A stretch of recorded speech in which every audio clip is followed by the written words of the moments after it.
There's all this talk about what you can and can't do in the WNBA from some pretty famous players. How have you absorbed kind of some of that criticism or talk? Yeah, I think it's honestly They offered her Put everything on the table. $20 million, equity, superstar treatment, a chance to rewrite the history of women's basketball. And CaitlinClark? She looked at it all and said one word: no. The room froze. That single word didn't just reject an offer. It shattered 2 decades of WNBA control over its players. Commissioner Cathy Engelbert, the same executive who just secured a $2.2 billion media rights deal built entirely around Clark's star power, is reportedly furious. But here's the nightmare scenario for the league. Clark has $28 million reasons not to care. She doesn't need their money. She doesn't need their permission. With one decision, she proved that the old era of WNBA dominance is officially over. This rejection didn't just make headlines. It changed the future of women's basketball. The offer came from Unrivaled, the 3-on-3 Super League founded by Breanna Stewart and Nafisa Collier. And this wasn't a normal contract. This was Messi-level equity stakes, revenue participation, record-breaking compensation. Analysts estimated the total package at $15 to $20 million, more than most WNBA players will earn in their entire careers. Unrivaled's entire business model depended on one thing: CaitlinClark being the face of the league. They expected her signature in 48 hours. Instead, they got silence, a soft maybe, and finally, a hard pass. Suddenly, everyone realized they had overestimated their leverage. Why does this matter to Engelbert and the WNBA? Because if Clark chooses her brand, her freedom, or other leagues over theirs, the WNBA loses its most powerful star and the marketing engine it built billions around. The numbers don't lie. When Clark plays, ratings spike. When she doesn't, numbers crater. Last summer, during the Olympic break, the WNBA conversation vanished entirely. Networks expected Clark on their screens year-round, not just May through September. So when Clark hinted at taking 4 months off from off-season play, the league panicked. Without her, the WNBA loses its single strongest marketing tool. Engelbert isn't angry, it's fear. Fear of losing control. For decades, low salaries forced WNBA stars to play overseas in Turkey, Russia, or China just to survive. Financial dependence created leverage. Clark broke that system the moment she entered the league. Her $28 million Nike deal, including a signature shoe line, gave her walkaway power most players only dream of. She doesn't need the WNBA's money. She doesn't need Unrivaled's money. She can prioritize her body, her career, and her long-term security. That independence terrifies the league. Because if money can't control her, what can?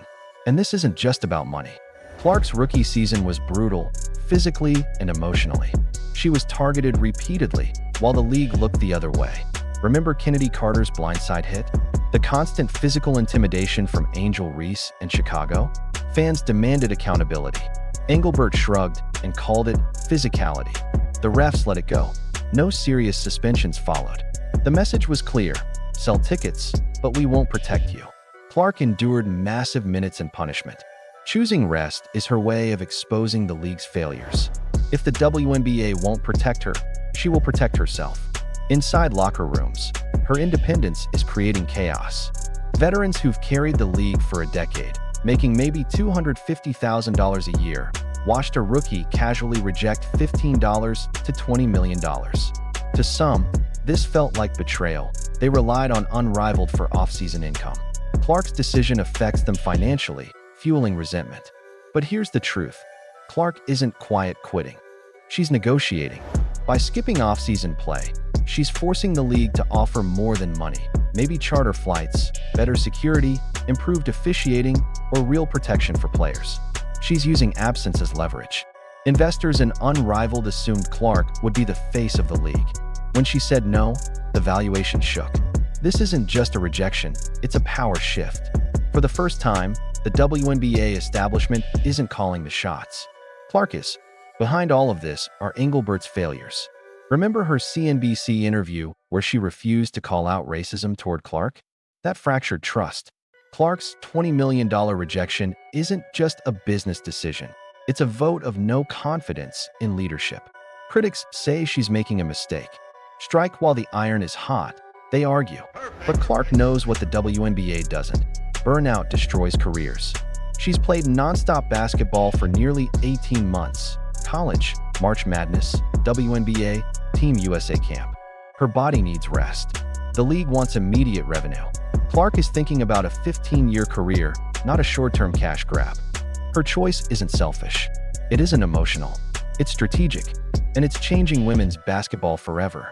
She knows exactly what's at stake. One serious injury in a meaningless 3-on-3 offseason game could derail everything.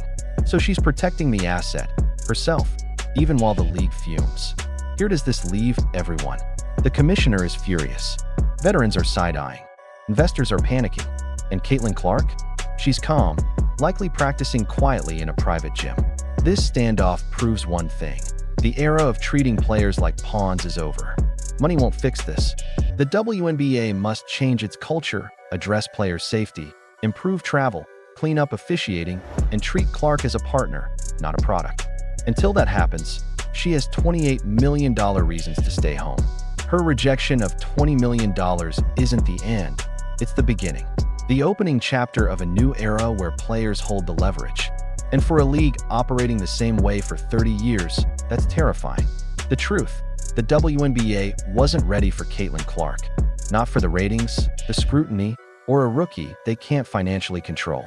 Engelbert can hold meetings, talk to sponsors, and try to calm the storm, but she cannot force Clark to sign. For the first time, the biggest star in women's basketball is bigger than the Shield. By walking away from $20 million, Clark bought something priceless. Freedom. Freedom to choose her schedule. Freedom to rest. Freedom to say no and mean it.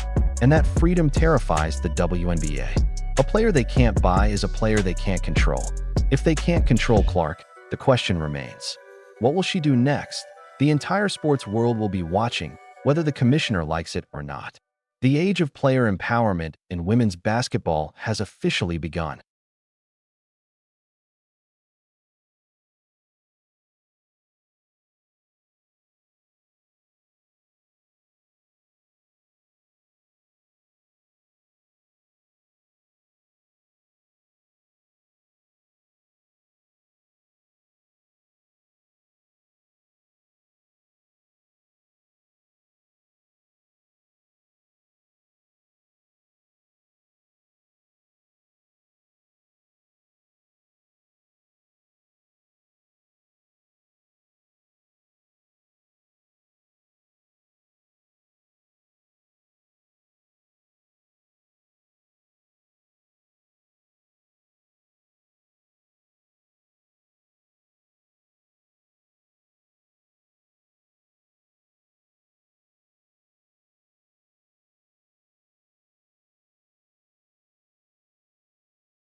Perfect.